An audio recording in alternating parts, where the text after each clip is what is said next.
Así que Shabbat Shalom para todos. Entonces, hoy día, esta mañana, ¿cierto? Del 5 de Kislev, del 21 de noviembre, vamos a estudiar la Parashat Toldot. Un comentario, ¿cierto?, sobre esto. Un comentario que quiero traer también, volviendo al pasado. Una cosa que hablamos en su momento y que leímos en el Brit Hadashah. Importante para nosotros entender el, el término allí, las generaciones. Eh, Se ha mencionado, de hecho por aquí está, ¿cierto?, nuestro hermano, el Moré Jonathan, qué es lo que significa realmente una generación. Porque esta para allá se llama Toldot, generaciones. No solamente se refiere a la descendencia física, podríamos decir, sino también incluso como una descendencia eh, quizás espiritual, los discípulos, los que son hijos de, ¿cierto? Nosotros hemos estudiado hace pocas semanas, durante todo este tiempo, lo que es ser hijo de Abraham, ser un discípulo de Abraham, ser descendiente de Abraham por la fe. Entonces realmente la Parashat Toldot nos habla, sí, de la herencia de la promesa, por supuesto en el contexto, la herencia en la carne, ¿cierto? De dónde vendría la promesa, pero también en un sentido más profundo, podríamos verlo también como nosotros o generaciones del Mesías. Nosotros como generaciones, hijos del Mesías, engendrados, ¿cierto?, por él, como en un nuevo nacimiento. Así como también hubo un nacimiento, una bendición, una batalla, también eso es llevado en cada una de nuestras vidas. Entonces quiero que hoy día recordemos también esta lección eh, que hemos dado también en comparación, qué significa esto para nosotros como creyentes y como hoy día también leímos en el Brit Hadashah. Por cierto, ahí en la imagen ahí, ¿cierto? La voy a agrandar un momento y para que la vean más claramente. Allí, bueno, está la Parashat Toldot, ¿cierto? Las lecturas, y allí vemos una pintura que me gustó mucho, cómo sale, ¿cierto?, Itzhak bendiciendo a Jacob, allí, eh, prácticamente ciego, ¿no? Nublado, se le ve a él, a Itzhak, como con colores más oscuros, ¿cierto? Pero representando también la realeza turquesa, ¿cierto? Algo que se entregan, como la bendición que entregan la autoridad, los soberanos hacia los hijos. Y ahí se ve como, ¿cierto?, coloca su mano y también está llenando, por así decirlo, la vida de Jacob. Y Jacob, ¿cierto?, está ahí con su pelaje en esta escena tan clásica, ¿cierto?, que tenemos de la Torá. Así que bueno, ahí tenemos una imagen bien interesante de lo que es, cierto, esta para allá. Bien, así que continuamos. Viendo sobre los temas que son tratados en esta para allá, podemos destacar lo siguiente. Voy a mencionarlos por aliyá. La primera aliyá, ¿cierto? Primero parte hablando por Itzhak. Ya él tiene 40 años.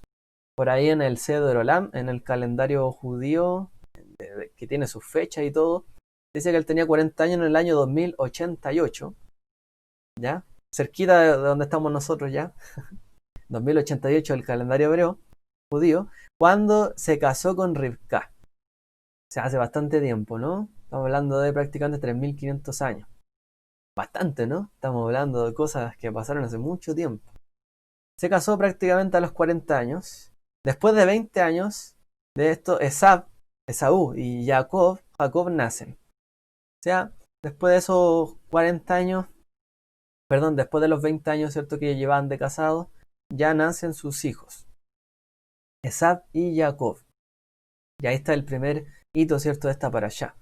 Y la parashá salta también desde el nacimiento hasta la compra de parte de Jacob, ¿cierto?, de la primogenitura o los derechos de la primogenitura, que tenía, ¿cierto?, el primer nacido del vientre de una madre, ya que el primogénito era el que nació primero, ¿cierto? Abrió la matriz del vientre de una madre. Ese era primogénito.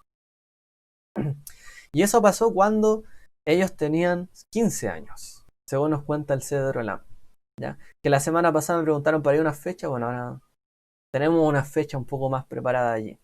Entonces, ellos tenían 40 años, ¿cierto? Itzhak cuando se casa, luego de 20 años tiene sus hijos, y cuando sus hijos tenían 15 años, prácticamente adolescentes, jóvenes, pero ya después de su edad de bar mitzvah, podríamos decir que ya eran adultos responsables, que ya tenían cierta valía por sí mismos, ellos hacen este trato, como allí se ve, ¿cierto? Y se aprecia en la imagen. Eh, Ay, no. Oh, esto se ve como un espejo. Pero bueno, ahí se ve, ¿cierto? Jacob con Esav, ambos, ¿cierto? Hermanos prácticamente gemelos que nacen al mismo tiempo, pero ambos bastante opuestos. Y ahí tenemos, ¿cierto? Preparando a Jacob eh, una virtud, ¿no? Que de repente se ha perdido. Jacob sabía cocinar. Un hombre que sabía cocinar bien. Tanto así que hasta su hermano le logró comprar o comprar o ganar, ¿cierto? La primogenitura. Ven, ahí hay gran ganancia, ¿no? En saber el cocinar, en saber preparar un buen potaje, como dice ahí. Pero bueno, vemos la escena realmente en qué estaba ocupado o preocupado, ¿cierto? Esab, qué es las cosas en las cuales él se ocupaba y qué abandonaba también, ¿cierto? Esab ocupaba mucha energía en el campo, hacía casa, ¿cierto? Hacía diferentes actividades. Jacobo estaba más en la tienda, que siempre en general en la escritura denota que el que está en la tienda es como el que más medita, reflexiona, está como en la voluntad de Dios, está como estudiando, por así decir.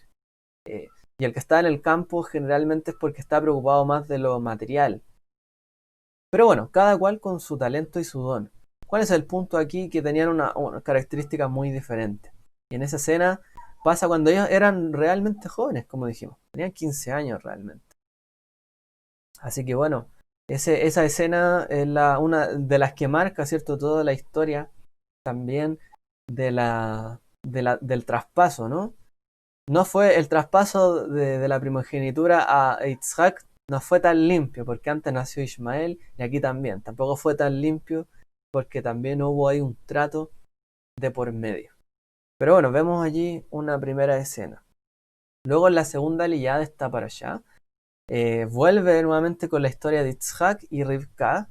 Y otra hambruna, ¿cierto? Similar a la que hubo en los días de Abraham, que los obliga a establecerse con los Pelishtim, con los cananeos. Isaac, ¿cierto? Como su padre antes que él, también tiene una confrontación moral con Abimelech, ya que él señala, ¿cierto?, que su esposa era su hermana, lo cual no deja de ser cierto, ya que era de la casa de su padre, o del padre, por así decirlo, era de la familia en el fondo, que sí era como su hermana, pero era su esposa realmente. Entonces, ese era el punto. Y ambos, ¿cierto? Abraham e Isaac hacen prácticamente la misma escena en este sentido. Más adelante, ¿cierto? También con esto. Bueno, ahí también tienen un conflicto con Abimelech por el tema de los campos, ¿cierto? Que era muy prolífico. Más adelante también se da un tema de los pozos. Y en general hay bastante rilla en esta para allá por el tema de la bendición, la prosperidad, la ganancia. Hay una lucha que se ve ahí bastante fuerte, ¿cierto? Entre el escenario del el que lleva la promesa y una batalla o una oposición a esa promesa.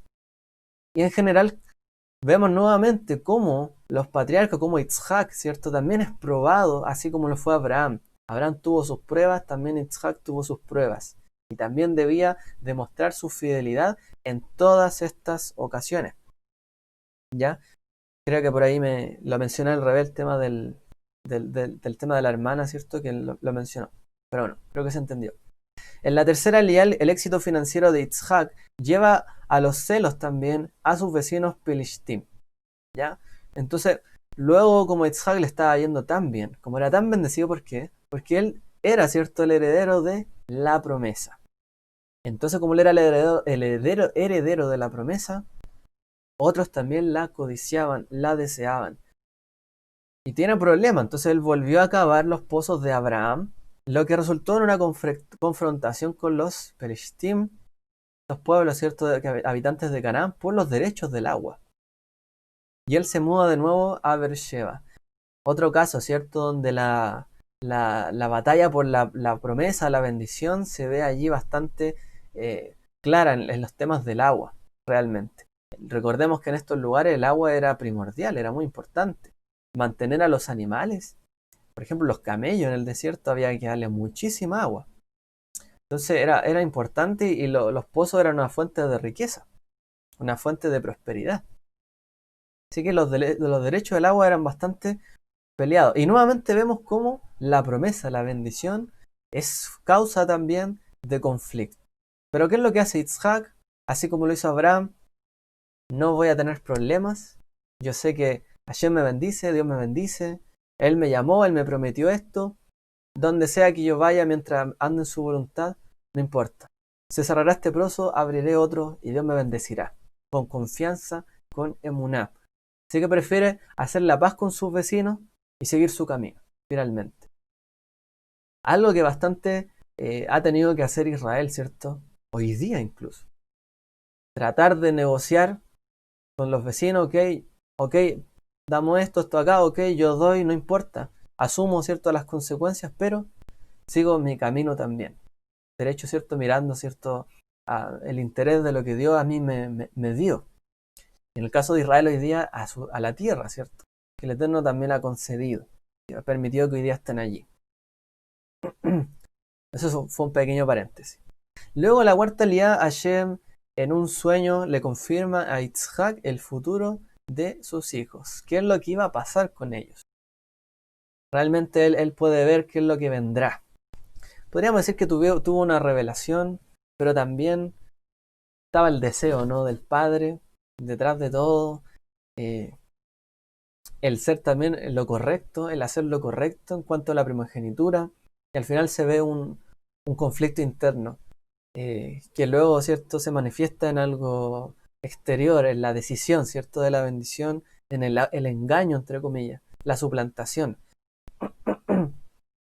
Luego Abimelech, el rey de los Pelishtim, y su general, Ficol, se acercan a Isaac para hacer un tratado de paz. Como ven ahí que él prospera, ¿qué es lo que pasa? Que sus enemigos, por así decirlo, o no sus enemigos, sino que los vecinos ven cómo él prospera y dice, bueno, ellos prosperan demasiado, ¿qué es lo que nos conviene? Bueno, hagamos la paz con ellos mejor para conservar nuestros territorios, nuestro ambiente, y no vaya a ser que él prospere tanto que luego sean más numerosos que nosotros y prodiguen nuestro mal. Entonces, o procuren nuestro mal. Entonces, ¿qué es lo que pasa? Aquí hay una negociación. Y esto es interesante porque hoy día también vemos una escena similar, ¿no? Hoy día también vemos cómo las naciones están procurando la paz con Israel. No ha sido Israel el que se ha acercado, aunque Israel siempre ha estado abierto, ¿cierto? Pero son sus vecinos los que hoy día también se acercan para querer un tratado de paz, un acuerdo de paz con Israel. Porque como ven que Israel prospera, que Israel le va bien, que Israel tiene tecnología, que tiene una democracia estable, que está luchando contra el terrorismo en Medio Oriente, que es firme, ¿cierto? Y que es un gran aliado también comercial. ¿Qué es lo que están viendo sus vecinos? Bueno, me conviene, ¿no?, en realidad llevarme bien con esta nación. Aun cuando haya como algo detrás, realmente, y a lo mejor hay una condena generalizada en la ONU, ¿cierto? Hoy día, lamentablemente contra Israel, pero aún así sus vecinos ven que les conviene mucho más estar, ¿cierto?, de alguna otra manera en paz con Israel. Y ya se ha visto también en las batallas o las guerras que han sucedido. Como Israel, y hoy día, ¿cuánto más adelante está Israel? Entonces, Israel no se muestra como un gobernante que quiere dirigir al Medio Oriente, sino como quien se sabe gobernar bien a sí mismo. Esto es importante. Y esto es algo propio de los patriarcas. Gobernarse bien a sí mismo. Saber actuar. Saber qué se me prometió, cuál es mi meta, en qué me enfoco. ¿Me voy a enfrascar en un problema innecesario? ¿O prefiero, si ellos quieren hacer la paz, hago la paz y punto? Porque Dios me llamó a mí, Dios me dijo, bueno, anda por este camino, yo seguiré este camino, y eso es lo que yo tengo que hacer. Entonces realmente saber gobernarse, saber bien cuáles son con quién nos tenemos que relacionar, de qué manera, y realmente estar con paz en todas las personas. Una buena reflexión también sobre nuestros patriarcas. Luego, el tratado de Yitzhak con los Pelishtim, estos pueblos de Canaán, también se celebra, y la parashá vuelve nuevamente a la historia de Yitzhak con Esab. El matrimonio de Esab también con las mujeres cananeas, cuando tenía prácticamente 40 años. Luego, esto trajo una decepción a sus padres, ¿cierto? Porque se casó con cananeas. No buscó la familia de su padre ni de su madre, sino que se casó con otras mujeres que no tenían las mismas prácticas que ellos. Ese es el gran punto. Yugo desigual, como se le llama. Eso generó un gran peso para su madre. Bueno, su padre también. Cuando Jacob y Esaf tenían 63 años, según el Seder Olam, y Yitzhak tenía 123 años. En ese momento fue cuando Yitzhak bendice a Jacob y a Esaf. O sea, estamos hablando de 63 años tenían. Ya, o sea, a los 15 años le vendió la primogenitura y a los 63 años, estamos hablando de prácticamente 58 años, no, 48 años, para que llegara ese momento. Culmine de la bendición, bastante tiempo, ¿no? De repente ya, perdón por decirlo, pero bueno, de repente los padres ya parece que se están acabando sus días y los hijos ya se están peleando por la herencia, ¿no? Antes incluso. Bueno, aquí vemos, pasaron prácticamente más de 40 años y ese trato había quedado allí hasta que llegó, ¿cierto?, la hora de la bendición y la promesa. Y todo ese periodo, por supuesto, ellos vivieron bien, por así decirlo. Cada uno en lo suyo, pero eran una familia. Entonces, ahí también hay una lección. Tampoco las cosas vienen de un día para otro. En la Torá, imagínense, Abraham fue llamado 90 años. No estamos hablando de un día para otro. Las cosas, ¿cierto?, en el camino del Eterno, no. Yo creo que la menor cantidad del tiempo son algo tan rápido.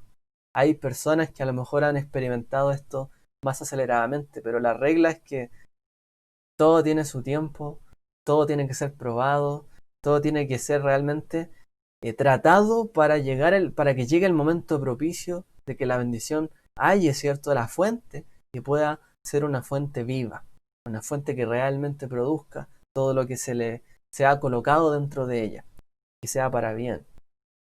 Así que ahí se trata el tema también de cómo hubo esa suplantación, ese tipo de engaño para que para que Jacob tuviera, cierto, la verajá.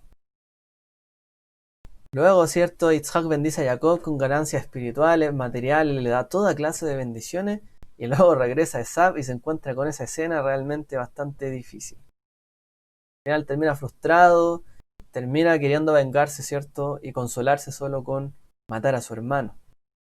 Así que bueno, él también, Esav, recibió su bendición, pero su bendición dependía de su hermano. Y esto le molestó muchísimo. Así que bueno, toda esa escena realmente es lo que produce la bendición final. Y luego al final de la parashá se nos habla de que Jacob parte a Padán Aram y Esaf se casa con las hijas de Ismael, viendo también, tratando de agradar ahora, cambiando un poco la actitud, ¿cierto? Agradar a sus padres. Viendo todo lo que le había pasado. De alguna manera u otra, también hay un trato, ¿cierto?, por así decirlo, que el Eterno está haciendo en la vida de Esaf. No es que lo haya perdido todo y ya.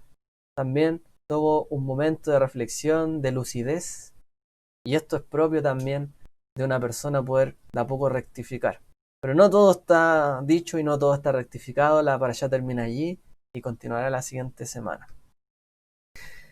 Ya, veamos entonces cuál es el punto que quiero conversarles también en este sentido.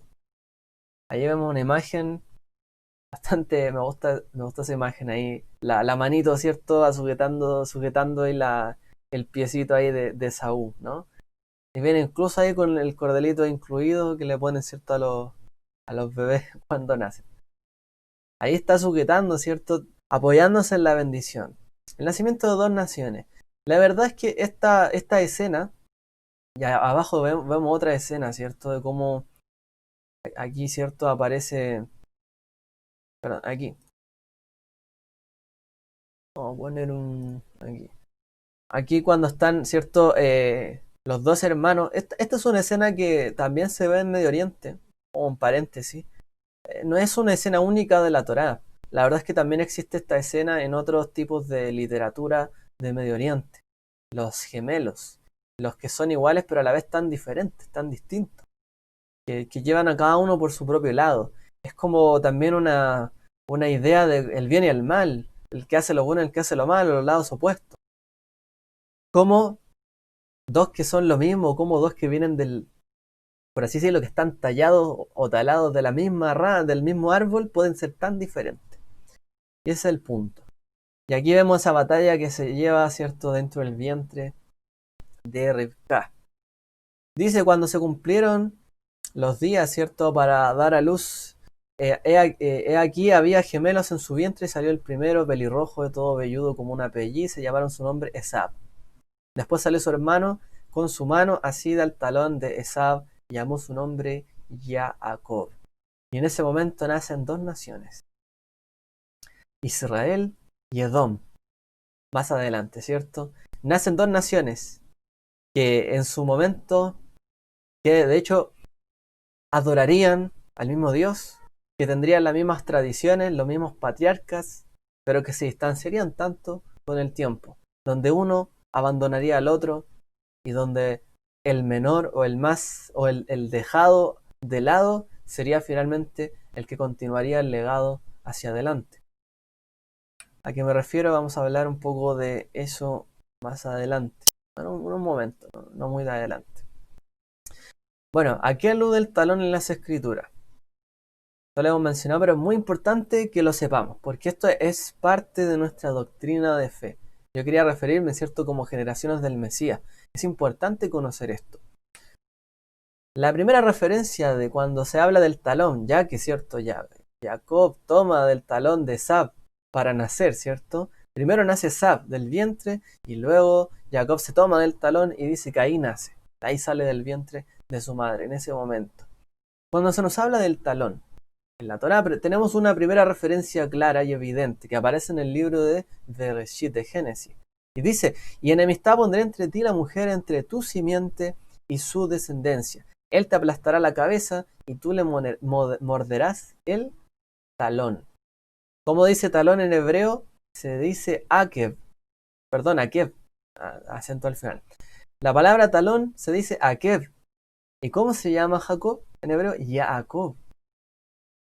Un nombre, ¿cierto?, que está ligado con el nombre de Jacob. Talón. ¿Cierto? De hecho, la palabra suplantar es como ocupar el lugar de otro, ¿no? Usurpar, estar como en el lugar de. Es como tomarle el talón y sacarlo de allí y colocarme yo, ¿cierto? Eso es lo que significa de una u otra manera Jacob, en este sentido por lo menos del talón. Es tomar el lugar ese. Y la escritura, ¿cierto? La Torá comienza con este relato dentro de su inicio. Una enemistad que ocurre, ¿cierto? Cuando es tentado, ¿cierto?, la mujer, que eso conlleva el pecado, ¿cierto?, de toda la humanidad, ¿cierto?, de Adán y Javá, para toda su descendencia, y luego dice que habría una enemistad entre la simiente de la serpiente, podríamos decirlo, el tentador, ¿cierto?, el que busca engañar, suplantar, y la simiente de la mujer que traería la redención, ¿cierto? ¿Cuál es el punto? Aquí dice, él te aplastará la cabeza y tú le morderás el talón. Hay una batalla, una simiente, un lugar que se quiere ocupar. Ese lugar está, ¿cierto?, en Israel, ese lugar está también en cada uno de nosotros. ¿Cuál es otra referencia que tenemos de la palabra de donde deriva el nombre Jacob? Es en Bereshit 25, donde dice, y después salió su hermano con su mano asida al talón, nuevamente a la Kev, por eso se llama Jacob, y llamó su nombre Jacob. ¿Por qué? Porque él se tomará del talón, es decir, él asirá el talón, él realmente, por así decirlo, aplastará, ¿cierto?, o tomará ese talón realmente, seguirá un camino, realmente se aferrará a esa palabra. ¿Y dónde está la otra referencia de esto para tener el cuadro completo de qué es lo que simboliza esto en la escritura? Donde dicen de Devarim 7:12, y será que a consecuencia de, es decir, Ekev, ¿cierto? En hebreo, a consecuencia de, se dice Ekev, debido a consecuencia de, por esto, etc. De haber oído estos derechos, haber guardado y puesto por obra, Adonai tu Dios guardará contigo el pacto y la misericordia que juró a tus padres. Cuando el Eterno dio la Torá, ¿cierto? Y dijo, ¿guardarán esto realmente? Y Moshe les recuerda al pueblo de Israel, les dice, a consecuencia de haber oído esto, de haber escuchado todos estos mandamientos, haberlos guardado y puesto por obra, el Eterno hará contigo, guardará contigo el pacto. Y vemos también esa otra palabra, Ekev. ¿Qué es lo que significa? ¿Qué es lo que nos está dando todo esto? Esa raíz, ¿cierto? Esa simiente de pecado que luego se trata en el Nuevo Pacto, en el Nuevo Testamento, mejor dicho, o el Brit Hadashah, como le llamamos nosotros.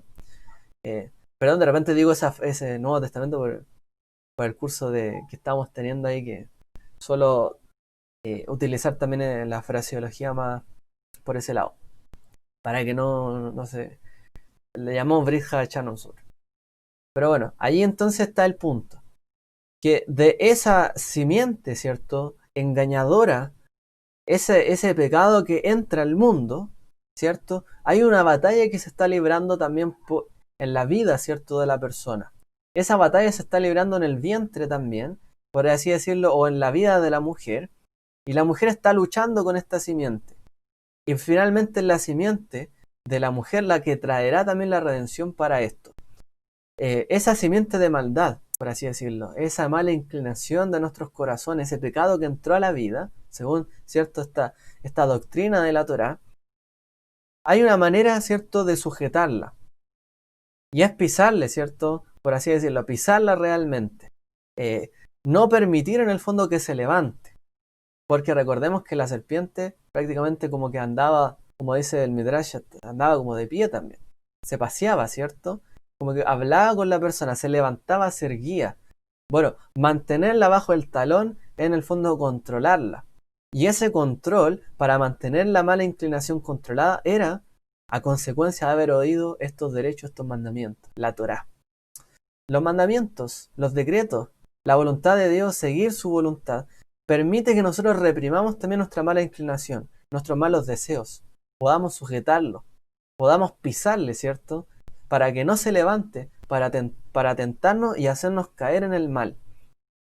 Y esta conexión, ¿cierto? La vemos también que se ha de manifestar sobre Jacob y su descendencia, ¿ya? Pero Jacob se toma del talón, por así decirlo, está en un proceso, pero todavía, por así decirlo, no lo termina, no termina. Él realmente se toma de este talón. Pero ahí está, para más que nada esto. Ahora vamos a ver lo siguiente, que lo veamos el cuadro completo.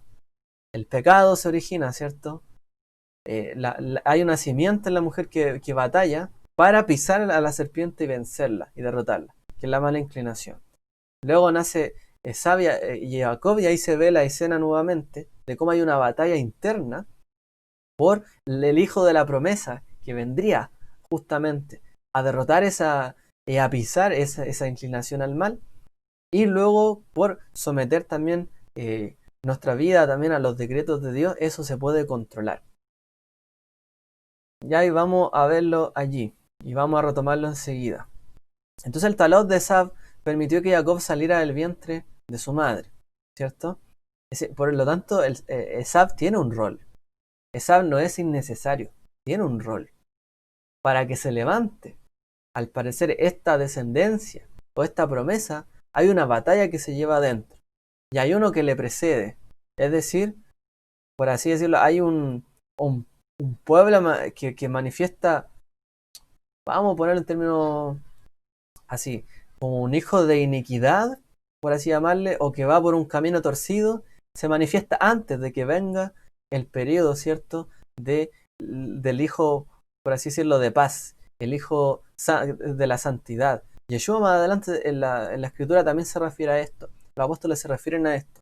Primero es necesario que haya un hijo de perdición, por así decirlo, para que luego se manifiesten los hijos que realmente son de la promesa. Y esto es parte también de nuestra doctrina y del entendimiento también de los últimos tiempos. Importante. Esab fundó Edom. Esab fue el padre de Edom, según lo entiende así, ¿cierto?, el judaísmo. Y Edom representó en la época del segundo templo a Roma, el que luchaba, ¿cierto?, el que quería someter también a Israel o a Jacob, el que quería posicionarse también sobre el templo. porque Roma también quiso y se adueñó, ¿cierto?, del templo, del lugar de adoración, también una suplantación. Eso se ve más adelante. No quiero ahondar tanto en eso para que veamos la conclusión práctica.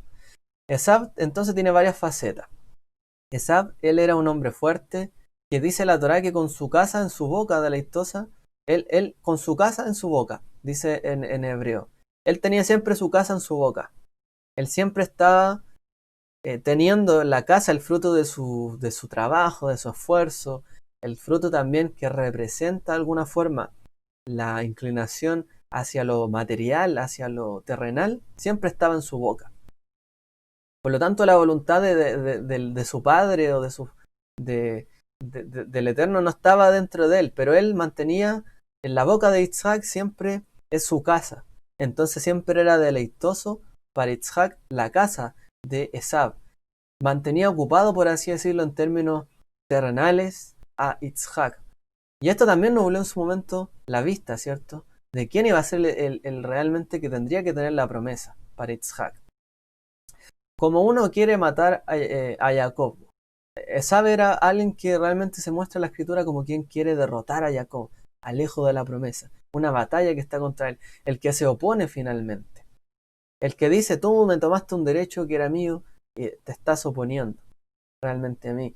Y quiere derrotar y matar a Jacob, lo quiere perseguir. Y también se muestra a Esab como alguien que abraza y se reconcilia con Jacob. Por otro lado, vemos que más adelante hay una reconciliación. Y esto también en el judaísmo se habla muchas veces y nosotros vemos como en los últimos tiempos también, al parecer va a haber una reconciliación. Y nuevamente la heredad de Hashem, su pueblo, y también, como vemos en el libro de Revelaciones, todos van a acercarse, ¿cierto?, a él. Parece que también va a haber una reconciliación. Para los que no lo tengan en mente, para el judaísmo, esta comparación de Jacob y Esab es como el judaísmo o Israel y el cristianismo. El que dice suplantar al judaísmo, suplantar el derecho propio, ¿cierto?, de este otro, el que dice este es mi lugar, el que se alza incluso para perseguirlo, como ha pasado en la historia, a los judíos, ¿cierto?, la Inquisición y otra época en las cruzadas, para someterlo en el fondo y decir yo soy el hijo de la promesa, realmente. Pero la voluntad de Dios siempre ha estado también sobre su hijo Israel. Y a esto se le ve en el judaísmo. De hecho, también podemos nosotros verlo de una manera, incluso podríamos llamarle paradójica en este sentido, pero también profética, realmente, de cómo es la relación entre la descendencia o todas las naciones que vinieron a creer en el Eterno, ¿cierto?, en Dios, como ahí también parece una batalla por reemplazar a Israel o al hijo de la promesa hasta este día. Y esto es muy, muy interesante para visualizarlo, ¿ya? Y verlo de esa perspectiva. Entonces, ¿qué es lo que es Jacob? Por otro lado, porque nacen los dos juntos. El nombre Jacob alude, como dijimos, al talón, pero tiene una letra adicional, que es la letra Yod. Cuando se le agrega la letra Yod a la palabra Akeb, que es talón, nos da la palabra Jacob, ya que podría leerse como el que se asirá del talón, literalmente, o el que suplantará. Y debemos adelantarnos un poco para recordar el episodio de la lucha de Jacob con el varón hasta rayar el alba. ¿Qué es lo que significa realmente Jacob? ¿Qué es esta Yod?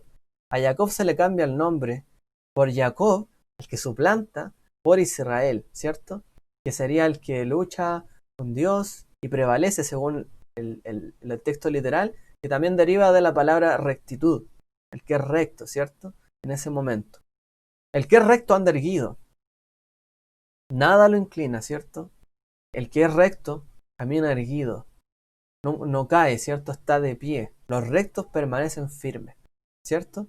Y esto es importante, por lo mismo que hablamos del talón. Ya es un momento donde el talón no le hace tambalear, sino que ya es una persona recta, es firme, es un justo. Israel ya ha luchado por lo que ya luchó toda su vida prácticamente por la promesa del Eterno, batalló, vivió todas sus pruebas, llegó el minuto, dijo no te dejo hasta que me bendigas. Yo sé que el Eterno me dio esta bendición y no he visto otra cosa también que aflicción. Yo quiero la bendición en este momento. Exijo lo que también es mío. lo que Él me ha dado y me ha bendecido. Yo ahora lo quiero reclamar para mí. En ese momento Él se planta con rectitud porque acude, ¿cierto?, a la promesa que el Eterno le había hecho a Él y a su padre y a Él mismo. Y en ese momento se llama Israel, porque luchó, batalló, esa batalla que hay por la simiente, también la simiente de mal, que los sabios dicen que el ángel con el que lucha, algunos dicen que era un ángel de Esab, o un mensajero de Esab, finalmente, como un espía, si uno lo quiere ver en sentido literal o en sentido espiritual, como un ángel, como un guardián, como esa inclinación, esa batalla que estaba librándose. Entonces, Jacob toma el lugar de la rectitud, reclama esto, toma el lugar, se planta en su lugar y es llamado Israel, con la letra también nuevamente la yod. Y esto es interesante porque dice la escritura: Israel es mi hijo, mi primogénito. El Eterno le da el respaldo, ¿cierto?, a Jacob, como el recto, el hijo de Hashem. Y Yeshua dijo unas palabras interesantes, que las podemos conectar aquí. Dice: porque en verdad os digo que hasta que pasen el cielo y la tierra no se perderá ni la letra más pequeña, ni la yod, ni una tilde, hasta que la Torah toda se cumple. Y es interesante porque, como les decía, entre el nombre Jacob, el que suplanta, el que reemplaza, el que quiere ocupar el lugar del otro, al nombre Jacob solamente hay de diferencia una letrita de la más pequeña, la yod. Entre el escenario de ser Jacob y ser Israel, prácticamente hay un paso. Y ese paso se tiene que cumplir cuando realmente la promesa que el Eterno ha hecho, ¿cierto?, para Israel y para todos, ¿cierto?, los que realmente se afirman y se confirman en la palabra de Israel, como nosotros también, y también como seguidores de nuestro Maestro, ¿cierto?, para que realmente nos tomemos de esta promesa. Hay un paso, y ese paso está esperando a que ocurra. Y es interesante porque cuando hablamos de Israel, como les decía, significa, prácticamente viene de la palabra yashar, que significa algo recto, ser recto. El Mesías es el más claro ejemplo de cómo es andar en la rectitud. Y la Escritura nos dice que tenemos que andar como el Mesías anduvo. Tenemos que caminar como él anduvo. Seguir las pisadas de Yeshua, seguir las pisadas de su talón. Porque ¿con qué se pisa? Con el talón. Con el talón se afirma. Es decir, para andar conforme a Yeshua, nuestro Mesías, tenemos que pisar como él pisa. Tenemos que seguir las pisadas de su talón, en otras palabras. Como aquel que realmente pisa y somete, ¿cierto?, a esta simiente de maldad o a este origen del pecado en nuestra vida, con el cual él hirió y venció la serpiente. Como está escrito que en ese madero, en esa cruz, ¿cierto?, él realmente venció, él triunfó y avergonzó, como dice ahí, a todas las huestes, ¿cierto?, malignas. Él venció en ese momento, expuso y humilló, por así decirlo, a través de su sacrificio, todo lo que era esa simiente de maldad que estaba arraigada en el corazón, ¿cierto?, de la humanidad. Él pudo vencerlo. Él demostró que en su vida no pecó, anduvo en rectitud siempre, pisó firme, no se tambaleó, no se cayó, siguió la voluntad del Eterno y pudo vencer esa inclinación sin caer en el pecado. Por lo tanto, humilló a esa serpiente, por así decirlo, y esa era la serpiente la simiente del pecado, perdón, para que nosotros pudiéramos transitar el camino con el Yetzer hará vencido, la mala inclinación, o como a veces se le llama el Hasatán, el enemigo. Yetzer es como la inclinación, hacia donde uno va, hacia lo que uno procura ir. Y Ará significa el mal o lo malo, la mala inclinación. Entonces Yeshua nos abrió un camino, nos preparó un camino justamente para pisar como él pisó. ¿Cómo? No con una oposición que se levanta una y otra vez. Porque sí, Yeshua fue tentado, pero él no cayó. Él logró vencer todo esto. Pisó firme. Y lo hizo ayunando, de hecho. Así como Jacob dice que llevaba la casa en su boca para Isaac, él ayunando, ¿cierto? También logró vencer. Sometió también la carne a todo, ¿cierto? Y esto es el ejemplo que nosotros tenemos que seguir de nuestro Mesías. De someter nuestra mala inclinación, nuestra inclinación hacia lo malo, hacia el pecado, para andar como él anduvo, pisar firme como él pisó. En este sentido, ¿cuál es nuestro deber? ¿Qué es lo que tenemos que hacer como creyente? Como hoy día lo leímos, ¿cierto?, en el Brit Hadashah, realmente. Tenemos que seguir sus pisadas, Hay una batalla que se va a librar. Hijos contra padres, hermanos contra hermanos, ¿cierto? Una batalla se está librando también. ¿Para qué? Porque se tiene que manifestar el hijo de la promesa. Tiene que manifestar el carácter, el que va a pisar firme, el que en esa batalla realmente se va a plantar firme. Para eso, ¿qué es lo que tenemos que hacer en nuestra vida? Tenemos que, obviamente, nacer nuevamente, comenzar el camino nuevamente, transitar el camino en la vida de una forma diferente, caminar en la resurrección del Mesías. De nada nos vale caminar como antes caminábamos en la vida, si no pisamos como Él pisa, si no andamos, ¿cierto?, en la resurrección que nos anunció realmente. Si no pisamos como una nueva criatura, como una nueva persona, cierta humanidad, en nuestra vida, todas las cosas, pisar cada situación, por así decirlo, podemos caer nuevamente en la tentación. Entonces, ¿por qué vino el Mesías? Para someter toda obra del maligno. Andar en los mandamientos de la halajá de Yeshua. Tenemos que andar como Él anduvo, obedecer en lo que Él anduvo, ¿cierto? Imitarlo a Él es importante. Obviamente para el judío es sencillo, es guardar la Torá. Para a lo mejor el que no es judío, qué es todo esto? Puede ser a lo mejor un poco más novedoso, pero andar como Él anduvo, imitarlo realmente. Como Él sometió realmente la carne, como Él sometió a esta mala inclinación, tenemos que andar como Él anduvo. Tomar sus palabras para hacerla en nuestra vida, someternos como Él, ¿cierto? Como Él lo hizo, para imitarlo a Él en todo lo bueno. Restaurar también la imagen del Mesías de Israel y las naciones en su primera venida, testificando su obra bajo la senda antigua. Y es importante también restaurar la imagen correcta del Mesías.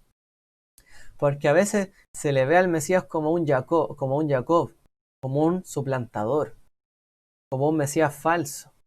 O a veces se le viste al Mesías con ropas con ropas paganas, muchas veces.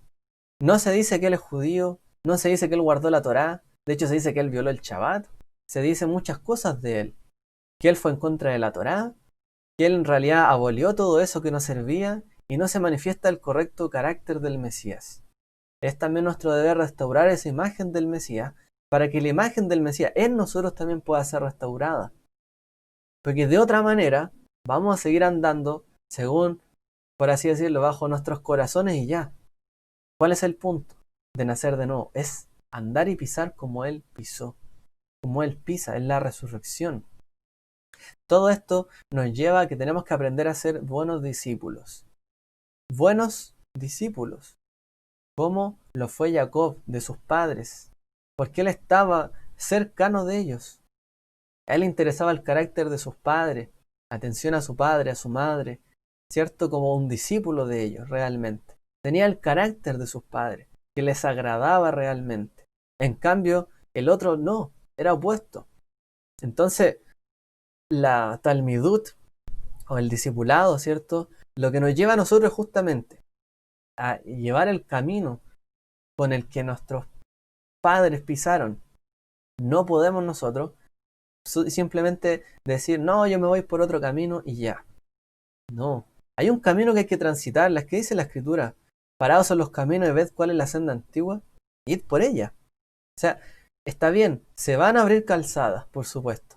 Va a haber un camino abierto, ¿cierto? A medida que pasa el tiempo, hacia Dios, hacia Sion, también dirigirnos a la restauración. Pero eso significa que también tenemos que transitar por la senda que fueron y anduvieron nuestros antepasados, los antepasados de Israel, ¿cierto? Y los testimonios que nos aparecen en la Escritura. Tenemos que andar como ellos. De esta manera restauramos la imagen realmente de la obra que vino a hacer el Mesías tan fuerte. Y que no se le vea, como le decía, Yeshua como un Jacob, como un Esab. Que de hecho, si ustedes dan vuelta a las palabras de las letras de Jacob, pueden leer Yeshua. Tienen las mismas letras. A veces se le ve como un Jacob, como un suplantador, cuando él es en realidad el hijo de Israel, el Israel. Él es realmente Israel, mi primogénito, como leímos anteriormente. Él es Israel, mi primogénito. Yeshua representa a ese predilecto también, el hijo de la promesa. Él es ese Israel. Entonces ya no será Jacob presentado de esa manera, sino como un Israel, una imagen restaurada del Mesías. Y esto también es parte de nuestra labor. Ya, y esto es importante. ¿Cómo tenemos que andar en la vida? ¿Cómo debemos movernos? como Yeshua anduvo, para poder someter todo esto, porque aun cuando digamos que andamos en la resurrección del Mesías, tenemos que andar como él anduvo. De otra manera, difícilmente podremos someter todo lo que él logró someter en su vida, ¿cierto? Y él practicó una vida de sacrificio. El llamado a ser un discípulo, esto también está en parte de lo que hablamos en las lecciones de la Tevilá. El llamado a ser discípulo de un sabio en el primer siglo de Israel a menudo significaba dejar parientes y amigos, incluso viajar por el país en condiciones de austeridad. También significó un compromiso total. Un prospecto a discípulo primero tenía que asegurarse de que sus prioridades estaban en orden. ¿Quién quiere ser realmente un discípulo, un talmid? Tenía que muchas veces estar dispuesto no solamente a escuchar a su maestro y ya, sino a seguirlo. Y seguirlo por un camino que a veces ni siquiera sabía dónde iba. ¿Qué es lo que fue lo que el Eterno le dijo a nuestros patriarcas? Ve a la tierra que te mostraré. Y estuvieron dando vueltas. ¿Cuánto tiempo realmente? ¿Cuál era la prioridad para ellos? Seguir el llamado. No importa. Seguimos acá, vamos por acá, no importa, pero atendemos el llamado del Eterno. Nos sacrificamos. Dejamos, ¿cierto? Lo que tenemos en cierta medida. Cada cual sabrá, por supuesto, el llamado que tiene en ese sentido. No es que cada uno tenga que dejar a su familia. No es eso. Pero obviamente hay un sacrificio que el Eterno, que Dios espera de cada uno de nosotros, para poder ser realmente discípulos y poder andar como él anduvo. Y esto significa sacrificio, estar dispuesto. A lo mejor el Eterno nunca nos dice, bueno, sal de aquí de esta tierra y ya. A lo mejor a otros sí. Pero lo que uno tiene que estar dispuesto al sacrificio, como dice el Shema, lo amarás con todo tu corazón, con toda tu alma y con toda tu fuerza. O como algunos traducen, con lo mucho de ti. O como interpretan los sabios, con todos tus recursos. Todo lo que tú tienes. Tienes que estar dispuesto a. No es que el Eterno siempre te va a pedir todo eso, pero sí hay que estar dispuesto. Eso es el discipulado, realmente. Después de estas cosas salió y vio a un publicano llamado Leví, sentado al banco de los tributos público, y le dijo, ven, le dijo, sígueme.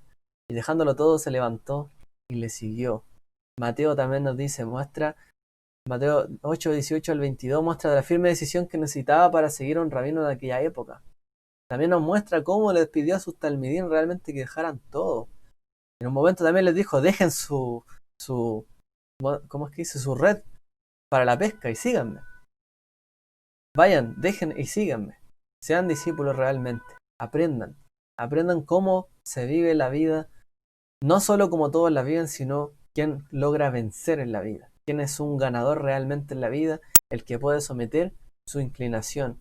Y además puede andar conforme a eso y enseñar a otros. Y esta era parte de la misión de Yeshua, demostrarnos que en la vida se puede vivir bajo la voluntad divina en todo realmente, no en algunas cosas, en todo.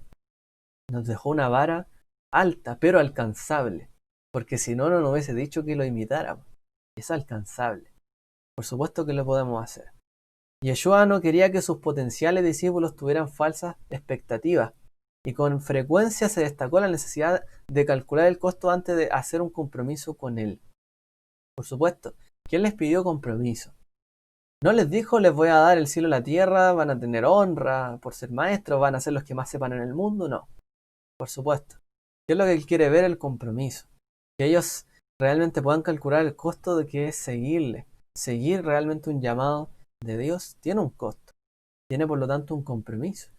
Y ese compromiso es parte de lo que, hasta donde nosotros llegaremos. Mientras más nos comprometemos, más nos parecemos a Él. Porque ¿quién de vosotros queriendo edificar una torre no se sienta primero y calcula los gastos, a ver si tiene lo que necesita para acabarla? Así pues cualquiera de vosotros que no renuncia a todo lo que posee, no puede ser mi discípulo. Vaya. Yeshua le está diciendo, si quieren seguirme a mí, yo ya lo dejé todo. Yo ya me desprendí de todo lo terrenal y de mis pasiones. Ustedes también tienen que estar dispuestos a todo eso si quieren ser mis discípulos. Y es algo muy grande realmente lo que Yeshua estaba haciendo. Nuevamente, no decimos que el Eterno a todos nos llame como Abraham o como Yeshua a sus discípulos y tengamos que dejarlo todo, familia, padre y madre, etc. Pero hay un tema de compromiso, de estar dispuesto a. Ese estar dispuesto a no significa simplemente hacerse enemigo del mundo, sino realmente de hacerse comprometido y amigo con las cosas de Dios. Y eso conllevará finalmente a que el mundo termine en un segundo plano y que las prioridades se coloquen en el lugar donde deben estar en cada parte de nuestra vida. Eso es lo que Dios quiere para nosotros. Hay también un llamado y una prioridad. Como dice Yeshua, si alguno viene a mí y no aborrece a su padre y madre, mujer, hijos, hermanos, hermanas, y aún su propia vida, no puede ser mi discípulo. Y eso lo leímos también en la Haftará, realmente. ¿Qué es lo que pasaría en los últimos tiempos? Bueno, realmente aquellos que no, aquellos que realmente, aun cuando tengan mucha estima, mucho amor quizás, por sus padres, por las cosas terrenales quizás, por lo que se le ha dado, y no están dispuestos a dejar eso a un segundo plano, por causa de Dios, por causa de Él, es que todavía no han entendido la prioridad que tiene en su vida un discípulo. Que para él la prioridad, obviamente, más allá de lo que se le dio, lo que ha recibido, de lo cual estará muy agradecido, es el llamado también de Dios para su vida. Y esto se interpreta de esta manera. No es que hay que odiar a padre y madre, o sea, la Torah dice honra a padre y madre, ¿cierto? No significa que hay que odiarlos, o aborrecerlos, rechazarlos, por causa de Dios. No es así. En el sentido de la escritura, aborrecer u odiar no significa lo mismo que en español, ¿cierto? En el contexto hebreo es poner en segundo lugar. No ser el objeto de la predilección, no ser el primero. Como dice allí el ejemplo, que Raquel era amada, por ejemplo, por Jacob más que Lea, ¿cierto? Y dice que Lea era aborrecida, porque estaba en un segundo plano, porque la prioridad era Raquel, ¿cierto? O Rachel y no Lea. También está el caso de Jacob, porque Jacob amé y a Esab aborrecí. Es decir, no es que Dios no quisiera nada con Esab, sino que realmente por el que sí había predilección era por Jacob. Y el otro quedó en una segunda prioridad o quedó después que eso. ¿Ya? Entonces, el punto de amar y odiar en la escritura demuestra esto, el orden de prioridad. ¿Cuál es la prioridad que tenía Esab para recibir la promesa de Dios o de Abraham? Él le dio la prioridad a lo que Abraham le dio la prioridad, a que su padre le dio la prioridad para andar conforme a esa voluntad y realmente vivir conforme a la promesa. Pues no. Esab no puso como prioridad o no amó más que todo lo que él sabía hacer al Eterno, ni a su promesa, ni a lo que a él se le había dado, sino que aborreció su primogenitura. No significa que odiaba su primogenitura, no significa que le caía mal así, la primogenitura. Significa que la puso bajo sus mayores prioridades. No era lo principal para él. Por eso la perdió. En cambio, para Jacob, eso sí era una prioridad. Era muy importante. La primogenitura, la bendición, el traspaso, la promesa. Por eso es que amar y odiar no es lo mismo como en español en ese sentido, sino es la prioridad. Por eso, uno para seguir el camino de Dios tiene que estar dispuesto a poner en prioridad el camino de Él, aún por sobre a lo mejor lo que pase en nuestro alrededor. No significa que hay que distanciarse de nuestro alrededor, no es eso, netamente, ¿ya? Obviamente hay circunstancias, cada cual puede ver eso. El punto es que a lo que el Eterno a uno lo llame, tiene que estar dispuesto y darle prioridad. Si el Eterno un día tiene un plan para uno, a lo mejor que esté en otro lugar y no en este que hoy día está. Bueno, aquí están nuestros hermanos venezolanos, ¿cierto? Que nos pueden hablar, o de Cuba también, o de Perú, que nos pueden hablar un poco de esto. Si la voluntad del Eterno es estar en otro lugar y dejar a lo mejor mi familia, desligarme y decir, bueno, Dios me quiere en este lugar, bueno, esa es la prioridad, ¿no? Porque eso es lo que Dios está tratando en mi vida. Y eso es para ser llamado un buen discípulo, obviamente hay que tener la prioridad de lo que Dios está haciendo y trabajando en la vida de uno. Si uno no logra desprenderse realmente de esto, de amar más, o si ama demasiado a la casa y nunca sale, bueno, ya vimos también a Jacob que tenía que salir y tuvo que salir a la mala de su casa. Finalmente, también tenía que desprenderse, porque la prioridad ya no era simplemente ser el hijo de la mamá o el hijo del papá, o de la mamá, mejor dicho, sino recibir él su promesa, reclamarla a Él y Él vivir conforme a eso y tomar la prioridad de lo que el Eterno tenía para su vida. Y ahí fue llamado su nombre Israel. Y ese es el punto aquí. Tenemos que tener en nuestra prioridad, obviamente, lo que Él nos quiera dirigir en nuestra vida.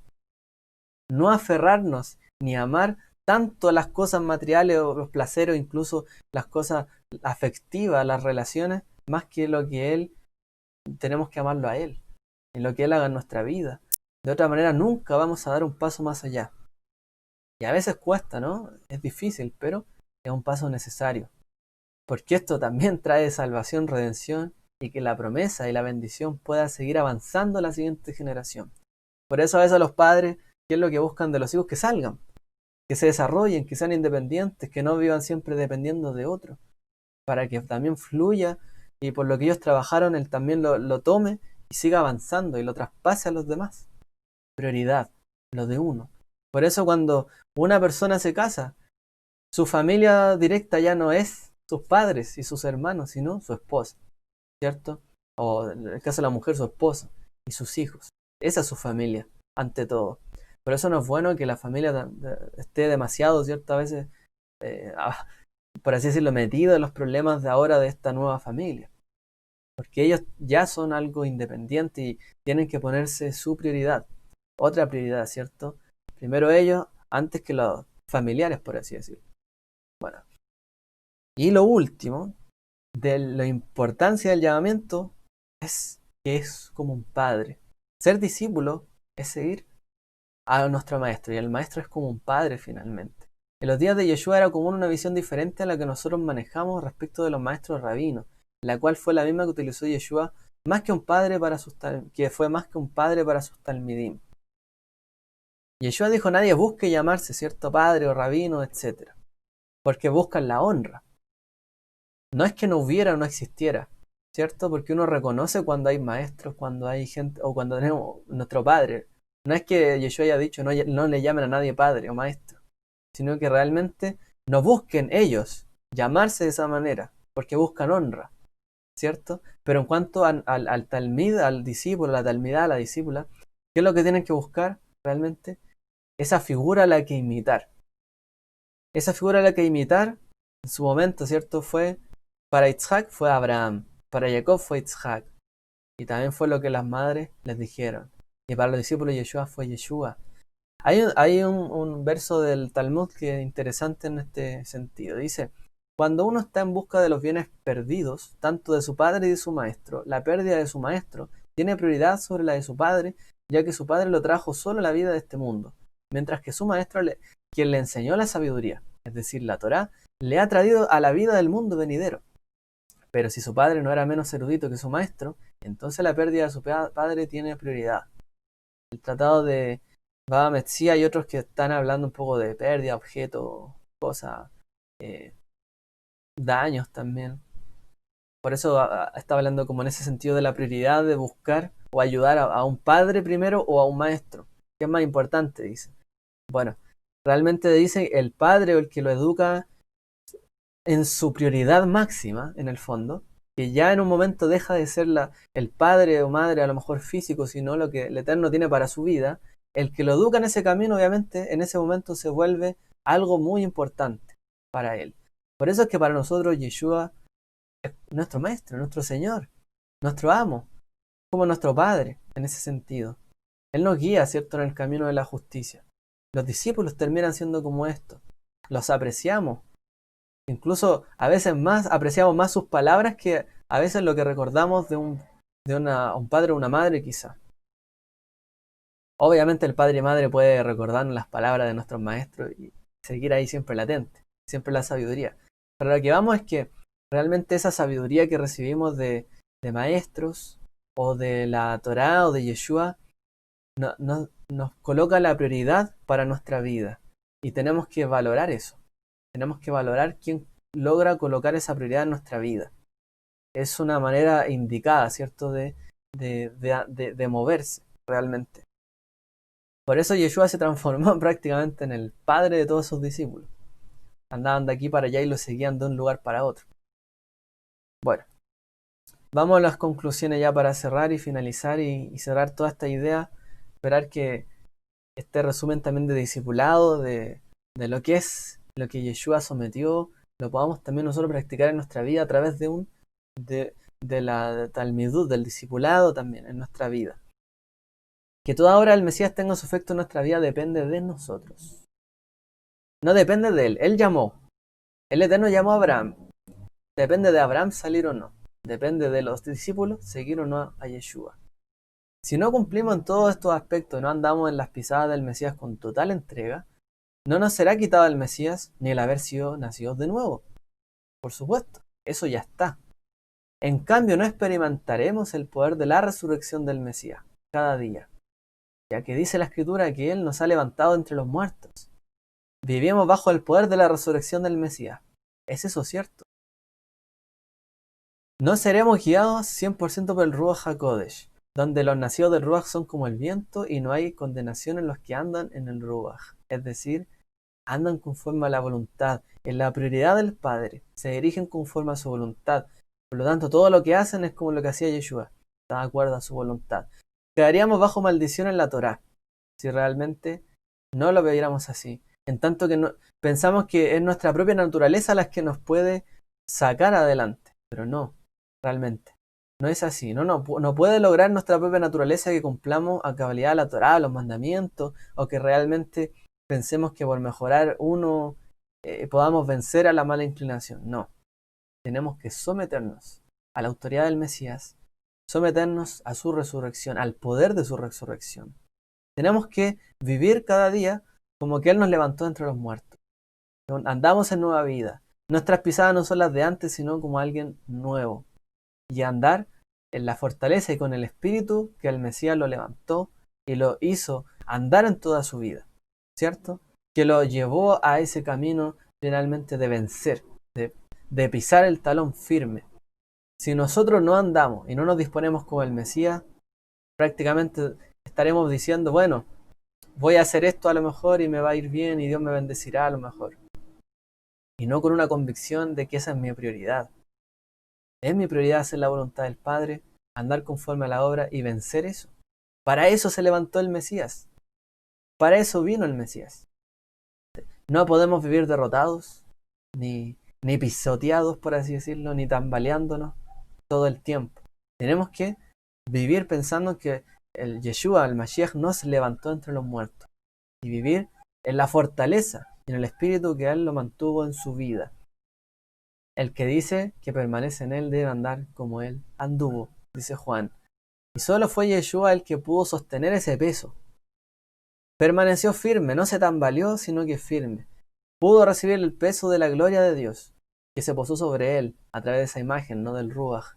La Shejinal, la habitación de Dios en su vida. Si nuestras vidas están lejos de lo que Él espera de nosotros, jamás podremos ser llenos de su Shejinah. ¿Cómo podemos ser buenos recipientes si realmente nuestras obras, lo que hacemos, lo que pensamos, o nos tambaleamos aquí y allá? Imagínese usted que tiene un líquido muy valioso. ¿Dónde lo colocaría a lo mejor? En una fuente que se está tambaleando todo el tiempo, que es endeble, que a lo mejor uno le hace así, se mueve y se puede quebrar, o lo colocaría en un lugar bien sellado, grueso, firme, que se mantuviera allí, que permaneciera el líquido bien en el tiempo, realmente. Si somos vasos o vasijas frágiles, que nos tambaleamos de aquí para allá, en uno y otro momento, nunca vamos a tener en el fondo el respaldo completo de Hashem. Hashem no puede depositar más en nosotros si nosotros no pisamos firme. No andamos como Él espera que andemos. No lo tenemos a Él como una prioridad. Para ganar la promesa hay que tenerlo a Él como prioridad. Para ser hijos de Abraham hay que tener a Dios como prioridad. Esto es importante. De otra manera nunca seremos respaldados por las señales que Yeshua fue respaldado. Porque Yeshua dijo, mayores obras que las que yo hice ustedes harán realmente. Para que seamos respaldados tenemos que tener como prioridad a nuestro Padre. Si no, bueno, podríamos esperar milagros, pero no señales que acompañan. Porque eso es lo que nos prometió, señales que acompañan. Estas señales los acompañarán, los seguirán a los que andan en este camino. Los seguirán. ¿Qué dice la Torá? El bien y la paz te seguirán. Tú sigue la justicia y las cosas a ti te seguirán. Las promesas del Eterno no son que hay que perseguir lo material, sino poner como prioridad a Él. Y todo lo demás nos seguirá, nos perseguirá a nosotros.